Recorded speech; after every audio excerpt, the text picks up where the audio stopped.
अगरतला गावामध्ये आज पण लोक शेती वगैरे करूनच आपलं जीवन काढतात. त्यांच्याकडे इतर आणखीन काही दुसरं काम नव्हतं. पण जसं जसं ह्यांच्या गावामध्ये जनसंख्या वाढत जात होती तसं तसं शेत पण कमी पडत जात होते. जे एक समस्याचं समाधान करण्यासाठी मुखिया सगळ्या गाववाल्यांना पंचायतमध्ये बोलवतो.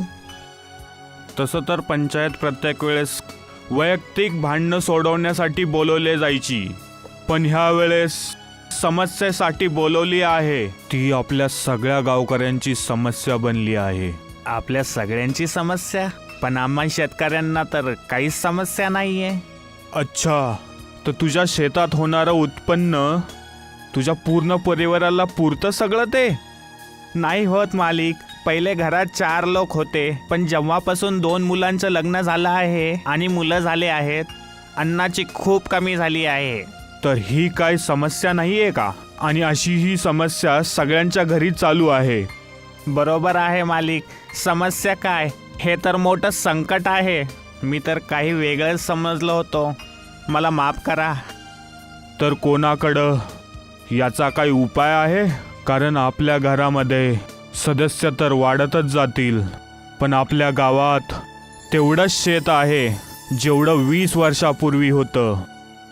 माझं म्हणणं असं होतं की आपण सरकारकडे काही मागणी केली पाहिजे, त्यांनी आपली काही मदत केली पाहिजे. आपण सरकार पुढे कधी हात पसरणार नाही. जोपर्यंत आपले हात काम करत आहेत तोपर्यंत सरकार पुढे हात फैलायचे नाही. जेणेकरून या गोष्टीवर आपणच काम केलं पाहिजे. हलकूची बायको खूप वेळापासून सगळ्यांचं बोलणं ऐकत होती. तिला काहीतरी सांगायचं होतं, पण पंचायतमध्ये आजपर्यंत बायकांनी कधीही आपली आवाज नाही उचलली होती, म्हणून ती बोलण्याच्या आधी घाबरत होती. मालिक, माझी बायको काही बोलायची इच्छा दर्शवत आहे. जर ह्या पंचायतीने हिला बोलायची इजाजत दिली तर. आजपासून सगळ्या लोकांनी एक गोष्ट लक्षात ठेवा. आपलं गाव जरी विकासाच्या बाबतीत मागं असेल तरी पण आपले विचार मागे नसले पाहिजे. आजपासून आपल्या गावात कधीही स्त्री आणि पुरुषामध्ये काही भेदभाव नसला पाहिजे. हो, धन्यवाद. तर काय मी काही बोलू शकते का? आजपासून तू बोलू पण शकतेस, आणि मी ऐकलं आहे तू शिकलेली आहेस, आणि तुला वाटलं तर गावातील मुलांना शिकवू पण शकतेस. हो, मी ते म्हणत होते की जेव्हा आपण ह्या गावामध्ये आलो होतो तेव्हा इथे एक पण शेत नव्हतं, आणि आम्ही सगळ्यांनी आपापल्या गरजेच्या हिशोबाने जमीन खोदून शेत बनवले. तर आज जेव्हा परत जरूरत आहे तर आपण परत खोदून नवीन शेत का नाही बनवून देत? हा, तू बरोबर बोलत आहेस. आम्ही तेव्हा पण महिन्यासाठीला घाबरत नव्हतो आणि आत्ता पण घाबरत नाहीत. पण गोष्ट अशी आहे, काम कुठं करणार? खाली जमीन तर कुठंच उरली नाहीये, आणि जंगलाला कापून जंगली जनावरांचं घर खाली उदास नाही करू शकत. जर काय आपण डोंगराच्या मागच्या जाग्याटी थोडं काम सुरू केलं तर? ती जमीन खूप बंजर आहे आणि तिथं खूप मोठे मोठे दगड पण आहेत. त्यांना बाजूला करणं मुश्किल आहे. आपल्याकडे आणखीन दुसरा काही रस्ता नाही आहे. आणि काही वेळ पहिला तुम्हीच बोलला की जोपर्यंत आपले हातपाय बरोबर आहेत आपल्याला मेहनत करण्यापासून मागे नाही हटायला पाहिजे. सगळेजण चुन्नीचं बोलणं आणि विचारांपासून सहमत होतात आणि डोंगराच्या मागच्या जमिनीला खोदून तिथे शेत बनवण्याचा फैसला करतात. दुसऱ्या दिवशी सगळेजण कुदाल, फावडा आणि हातोडा आणि बाकीचं सामान घेऊन तिथे पोचतात. आपण आलो तर आहोत, पण हे काम सोपं नसणार आहे. तेवढं कठीण पण नाही आहे जेवढं वाटत आहे, आणि आपण एकटे पण तर नाही आहोत. मला तर माहीतच नव्हतं माझी बायको एवढ्या मजबूत विचारांची आहे. मला पण नाही माहीत होतं की तुम्ही एवढे कमजोर आहात. थोडं वेळ काम करूनच तुम्ही दमला. आता नाही होत चुन्नी, माझी जवानी गेली आहे. खरं सांगू, माझ्यामध्ये शेती करायची पण ताकद नाही उरली आहे. गुडघे खूप दुखतात, पण मी कोणाला सांगत नाही, आणि असं सांगून पण काय होणार आहे. एवढं बोलून हलकू कुदाळ घेतो आणि परत खोदायला सुरुवात करतो. पण चुन्नी त्याच्याकडे जाऊन त्याच्या हातामधून कुदाल घेते. खरंच बोलत आहे, मला ह्या बाबतीत काहीच माहीत नव्हतं. नाहीतर कधी पण मी तुम्हाला इथे काम करण्यासाठी नाही बोलवले असते. आजपासून तुम्ही आराम करा. जोपर्यंत माझ्यामध्ये ताकद आहे मी आपल्या दोघांसाठी एकटीच मेहनत करू शकते. तसं तर मी ह्या सगळ्या गोष्टीवर विश्वास नाही ठेवत, पण कधी कधी असं वाटतं मागच्या जन्मामध्ये नक्कीच मी काही पुण्य केलेलं असेल, जे की मला तुझ्यासारखी संस्कारी आणि पतिव्रता पत्नी मिळाली आहे. अच्छा, आजपर्यंत तुमच्या तोंडातून मी असं काही नाही ऐकलं. खूप वेळेस विचार केला बोलू, पण टाईमच नाही भेटला. आणि विचार केला आज नाही बोललो तर कधी बोलणार. अच्छा, ठीक आहे. आता मला काम करायला द्या. चुन्नी आणि बाकीची लोक दिवस रात्र खुदाई करतात. आणि एक दिवस खुदाई करत करत चुन्नीला जमिनीच्या आत खूप सगळ्या देवांच्या मूर्त्या भेटतात.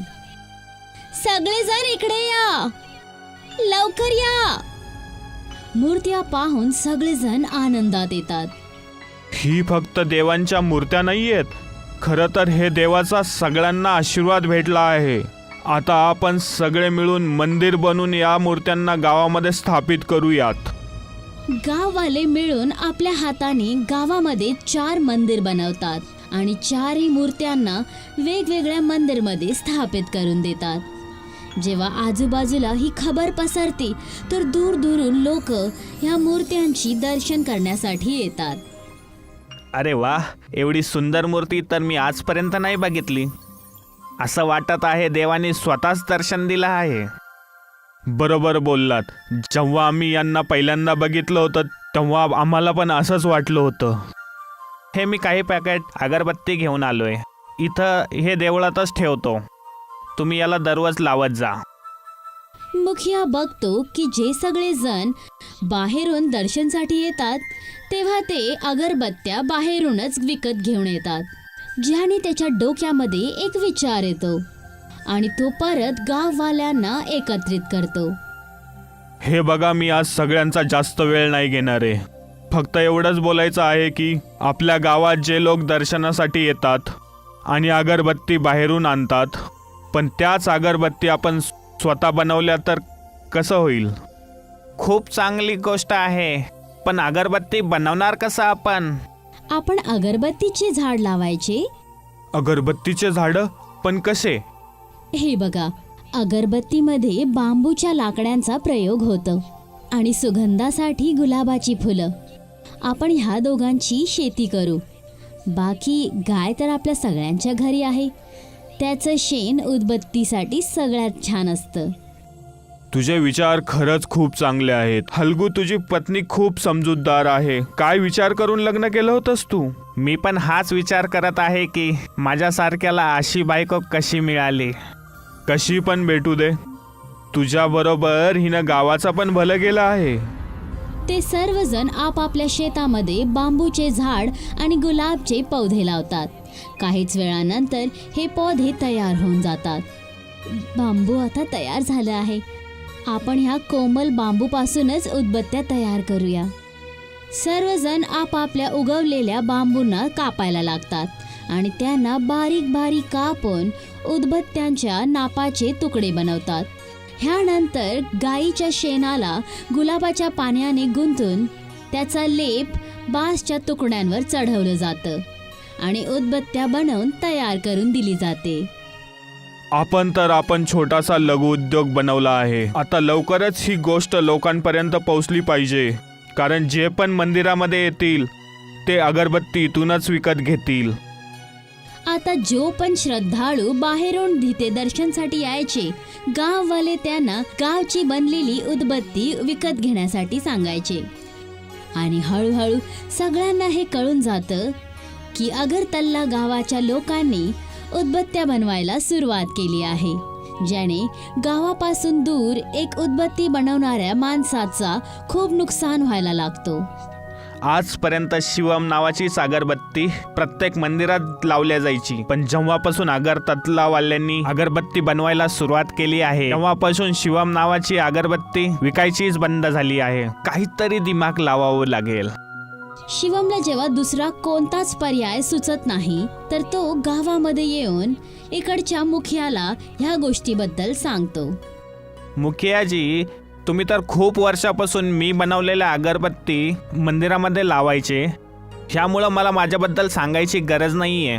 पण हो, माझी जी हालत आजकाल झाली आहे ना, ह्याबद्दल तुम्हाला माहीत असणं गरजेचं आहे. आणि ह्या सगळ्या मागे तुमच्या गावाचा हात आहे. आमच्याकडून जर काही चूक झाली असेल तर आम्हाला माफ करा. पण जोपर्यंत मला समजतं, ह्या गावातील लोकांनी आजपर्यंत असं कोणतं काम केलं नाही ज्यामुळं दुसऱ्या कोणाचं नुकसान होईल. तरी पण तुम्ही म्हणत आहात, तर यामागं नक्कीच काही कारण असेल. कारण हे आहे, जेव्हापासून तुमच्या गावातील लोकांनी अगरबत्ती बनवायला सुरुवात केली आहे, तेव्हापासून मी बनवलेली अगरबत्ती कोणीच घेत नाहीये. पण आम्ही हे सगळं तुमचं काम बंद करण्यासाठी केलं नव्हतं. हे गावाच्या रोजगारासाठी केलेलं आहे. पण ह्यामुळं काम तर माझंच बंद झालं ना. आणि तसं पण तुमच्याकडं जीवन जगण्यासाठी शेती आहे. तुम्ही शेती का नाही करत? आम्ही तर आहोतच शेतकरी, पण जेव्हापासून गावामध्ये मंदिर बनले आहेत, आम्ही अगरबत्ती बनवायला सुरुवात केली आहे. कारण आमच्या आवश्यकता पण दिवसेंदिवस वाढत आहेत. पण तुमच्या गावातील लोकांना हे काम बंद करावं लागेल. हे बघा, आम्ही कोणाचं वाईट तर करत नाहीयेत, त्यामुळं हे काम तर बंद नाही करू शकत. आणि तसं पण तुमच्याकडं दुधाचा खूप मोठा व्यवसाय आहे. आजूबाजूच्या सगळ्या गावांचं दूध तुमच्या डेअरीला चाललं जातं, तर तुम्हाला पैशाची कसली कमी? तुम्ही हे बरोबर करत नाहीयेत. तुम्हा सगळ्यांना याची किंमत मोजावी लागेल. शिवम गावाच्या मुखियाला धमकी देऊन तिथून निघून जातो. पण रागात त्याने जे केलं त्याने काहीच नाही झालं. मुखिया आणि बाकीचे गाववाल्यांनी उदबत्त्या बनवायचं नाही सोडलं. मला असं वाटतं की हे लोक असं नाही ऐकणार. आता काहीतरी वेगळा विचार नक्कीच करावे लागेल. मला असं वाटतं यांच्या बांबूच्या शेतीला संपवून टाकावं लागेल. तेव्हा नाही राहणार बांबू आणि नाही बनणार अगरबत्ती.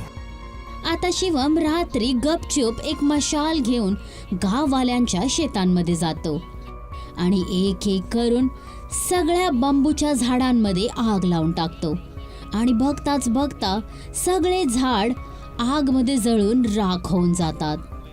आता मी पण बघतो की तुम्ही अगरबत्ती बनवता ह्या जळलेल्या कोळसांची खिचडी. सकाळी उठल्यानंतर गाववाले बघतात की त्यांचे बांबूचे सगळी झाडं जळून राख झाले आहेत. हे बघून सगळेजण खूप जास्त दुःखी होऊन जातात. मुखियाला अंदेशा होऊन जातो की कुठं ना कुठं हे शिवमचंच काम आहे. पण एखादी सबूत नसल्यामुळे तो काहीच नाही करू शकला होता. आता तर आपल्या सगळ्यांचं खूप नुकसान झालं आहे आणि नवीन झाडं उगायमध्ये खूप वेळ लागणार. हे सगळं नुकसान जाणून बुजून केलेलं आहे. पण आता काय पर्याय आहे? मला तर काहीच सुचत नाही आहे. आता आपले देवच आपल्याला रस्ता दाखवतील. मुखिया आणि बाकीचे गाववाले मंदिरमध्ये जातात आणि तिथे आपली बनवलेली अगरबत्ती जळून पूजा करायला लागतात. अगरबत्तीच्या पूर्ण जळल्यानंतर जो त्याचा खालचा भाग उरून जातो, स्वच्छता करल्यानंतर मुखिया त्यांना कचऱ्याबरोबर उचलून मंदिरच्या मागच्या जाग्याटी टाकून देतो. आणि दुसऱ्या दिवशी तिथे एक अगरबत्तीचं मोठं झाड उगवलेलं होतं आणि त्याच्यावर खूप सगळ्या अगरबत्त्या लागलेल्या होत्या. अरे, हा तर चमत्कार झाला. चिन्नी सगळ्यांना मंदिर जवळ बोलवते. हे बघा, मी सकाळी पूजा करण्यासाठी इथे आले आणि बघितलं की अगरबत्तीच्या झाडातून अगरबत्त्या खाली पडत आहेत. मुखिया झाडाच्या खालून अगरबत्त्या उचलतो आणि त्यांची सुगंध घ्यायला लागतो. हे तर तशाच सुगंधित अगरबत्ती आहेत जशा आपण बनवत होतो. सगळे गाववाले ह्याला देवाचा आशीर्वाद समजून ह्या अगरबत्त्यांना मंदिरमध्ये जाळवतात. दुसरीकडे पंचायत बसवली जाते. इथे सर्वजण मिळून शिवमला गावातून दूध न देण्याचा निर्णय घेतात.